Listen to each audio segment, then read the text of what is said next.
Hello and welcome back to our channel Lingua Franca spoken English. आज बात करने वाले हैं एक बहुत इंपॉर्टेंट टॉपिक के बारे में। कई बार लोगों ने बोला कि उनको इंग्लिश आती तो है, फिर भी जब वो इंग्लिश बोलते हैं तो उनकी इंग्लिश इंग्लिश स्पीकर्स जैसी नहीं साउंड करती है। उसका बहुत बेसिक रीजन है, वो है प्रोनाउंसिएशन। हिंदी वर्णमाला के अनुसार बोलने वालों का जो एक्सेंट है वो इंग्लिश स्पीकर्स के एक्सेंट से अलग होता है। इसीलिए जब हिंदी स्पीकर्स इंग्लिश बोल रहे होते हैं तो ऐसा लगता है कि वो हिंदी में इंग्लिश बोल रहे हैं। और खासतौर पे तो हिंदी बेल्ट वाले लोगों का जो एक्सेंट है वो बहुत ही डिफरेंट होता है। हालांकि हमारे साउथ इंडिया के जो लैंग्वेजेस है उनका भी एक्सेंट डिफरेंट होता है, बट यहाँ पे हम हिंदी से इंग्लिश की बात कर रहे हैं। तो जब कभी भी आप इंग्लिश बोलिए तो इंग्लिश स्पीकर्स की तरह से बोलने की कोशिश करिए। यहाँ पर बात आपकी आइडेंटिटी खत्म करने की नहीं है, यहाँ पर बात बहुत सिंपल है, क्लैरिटी एंड कॉन्फिडेंस की। कि जब आपके अंदर कॉन्फिडेंस होगा तभी आप अपने आप को अच्छे से प्रेजेंट कर पाएंगे। तो आइए आज हम सीखते हैं कि जब हमको इंग्लिश में बातचीत करनी है तो हमारा एक्सेंट या हमारी साउंड किस तरह की होनी चाहिए। तो सबसे पहला अक्षर आज हम ले रहे हैं वो है ड, हिंदी का। जब कभी भी आप ड बोलते हैं तो आपकी टंग रोल होके पीछे के पोर्शन पे, अपर पार्ट के माउथ में आपके हिट करती है, वहां पर बैक पोर्शन अपर वाला। ड सुनाई दे रहा है आपको? ड।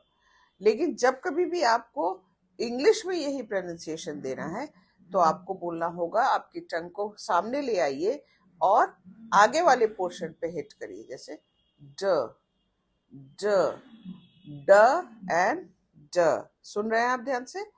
ड एंड ड। जैसे हिंदी में बोलना हो डाकिया, डोर, डाल, डमरू। और इंग्लिश में बोलना है डोर, डेकोरेट, डिवाइन, डिसीव। इन सभी वर्ड्स में ड बोलते समय टंग सामने की तरफ आती है और ड बोलने के समय पीछे की तरफ जाकर के हिट करती है। अगला जो अक्षर हम लोग को ध्यान देना है वो है ए साउंड वाला।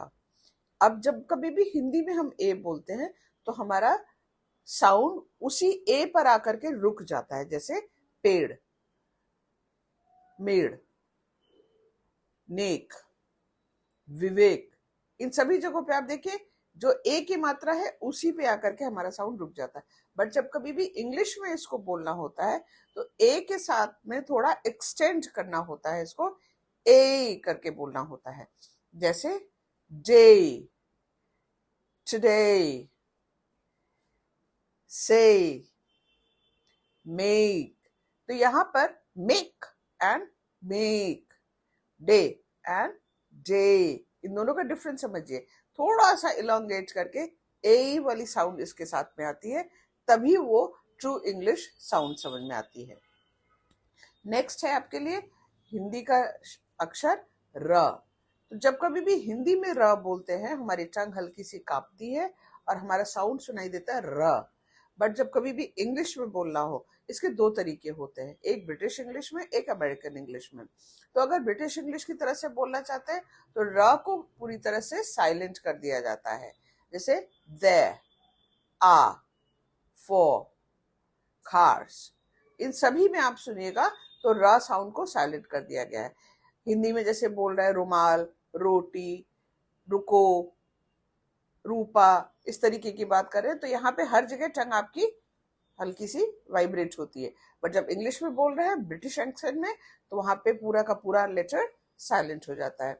और अब अगर आप अमेरिकन एक्सेंट में बोलना चाहते हैं तो टंग रोल करके आपका साउंड र का आना चाहिए, र, जैसे रोल, रिवर, रे, रिवर्स।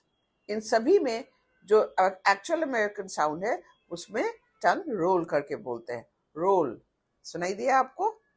इसी तरह से अगला लेटर है आपके लिए ट। तो जब कभी भी आप ट बोल रहे होते हैं तो आपकी टंग स्ट्रांगली हिट करती है पैलेट के मिडिल में। बट जब कभी भी आप इंग्लिश एक्सेंट के साथ में बोलना चाहते हैं तो सॉफ्टली हिट करेगी पैलेट के फ्रंट पार्ट में, यानी माउथ के अपर पार्ट में, फ्रंट में। तो जैसे हिंदी में आप बोल रहे हैं टमाटर, मटर, चटर पटर, इस तरीके के वर्ड्स अगर बोल रहे हैं, तो इंग्लिश में जब आपको बोलना हो, today, together, tea, tea cup, इन सभी में ट और ठ के बीच में टंग फ्लैट होकर के आगे आती है और तब आपको बोलना होता है। तो अगर आप चाहते हैं कि आपका एक्सेंट और प्रोनाउंसिएशन इंग्लिश स्पीकर्स की तरह से साउंड करे, तो ये जितने भी लेटर्स आज आपको बताए हैं, इन पे प्रैक्टिस करिए। प्रैक्टिस करने के बाद हमें कमेंट सेक्शन में जरूर बताइएगा कि आप इसको मास्टर कर पाए या नहीं। अगर आपको ज्यादा हेल्प की जरूरत लगती है, तो please join our institute over here for offline classes and see the difference in your confidence.